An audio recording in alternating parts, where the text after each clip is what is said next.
It's like we missed a hell of a football game, huh? Damn NBA. Bad scheduling. We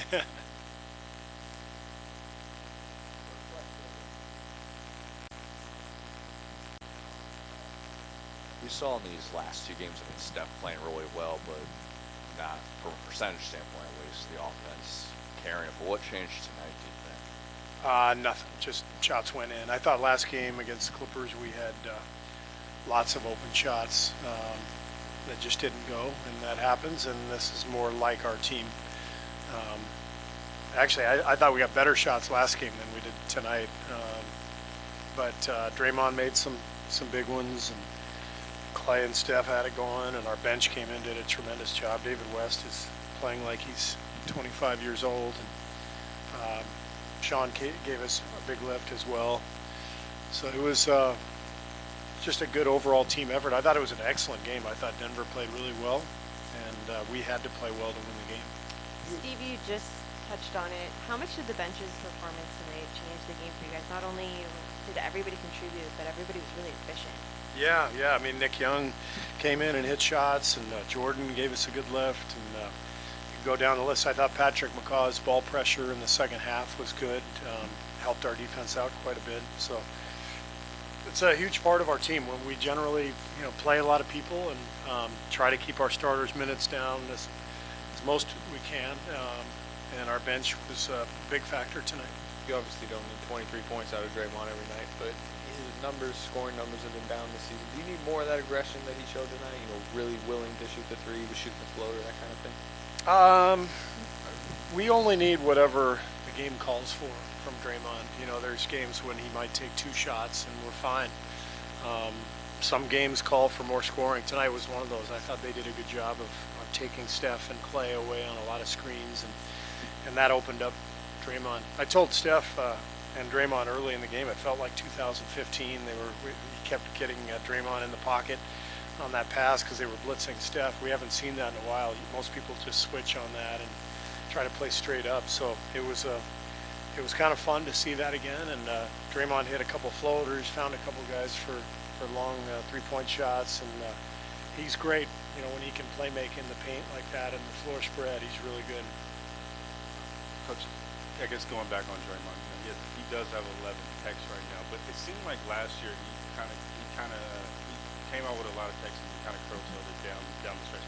What is the change in mindset when you get towards that threshold and you kind of have to, want your aggressiveness, but you kind of have to? Well, Draymond's smart. He knows exactly how many technicals he has. If you remember last year, he climbed all the way to 15 and then he stopped getting technicals. So there's a motivation there.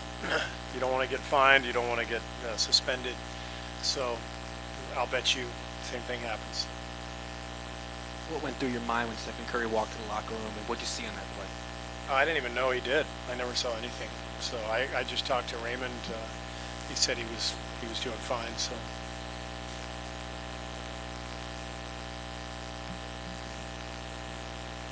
When Nick Young gets it going like that, how much does it just energize and excite the other guys? Yeah, Nick brings a joy to the game and the team. He's just one of the most carefree guys I've ever seen. But he wears that joy on his face when he makes shots. He just loves playing basketball, loves getting it going a little bit, and our whole team enjoys watching that process. So he's great. He's a really fun guy to have on the team, and he's playing really well for us. Did you get a kick out of Draymond bypassing would look like a dunk and kicking it out to Steph, or would that not be quite the way to summarize your... Yeah, I wouldn't say I got a kick out of it, no. When they tied it midway through the third, I think it's 69, and then you guys were able to just go and extend. How key was that stretch right at the end of the third quarter? Yeah, that was a big point of the game because they really took it to us to start the third and got right back in the game, and we were threatened and we were not playing that well, and that's when Steph got going. It was an interesting game for Steph. For anybody else, you look at the box score and you go, man, 32 points and 9 assists, but I didn't think he played that well.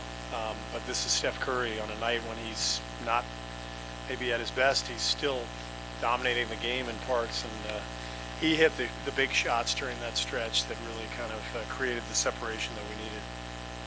To follow up on that, what were some of the things that you saw Steph struggling with? I mean, relatively speaking. Well, he had 6 turnovers tonight.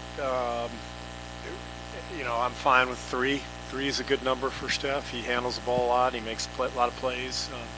So we're not expecting him to be mistake-free the whole game. But 6 is too many, and then he got beat on some backdoor cuts tonight. His defense was not as focused as it's been. So you know, he's been so brilliant since he's been back, and obviously, you know, top scorer in the game again tonight. But this was not as good of an effort from him, and he knows that. He'd be the first to tell you.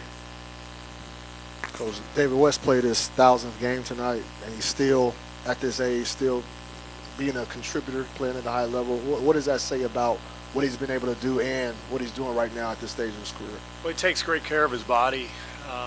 You know, every day he's in the weight room, he's eating well, he's taking care of himself, and there's a reason he's playing at a high level. I mean, he knows how to play. He's very skilled, great passer, great shooter.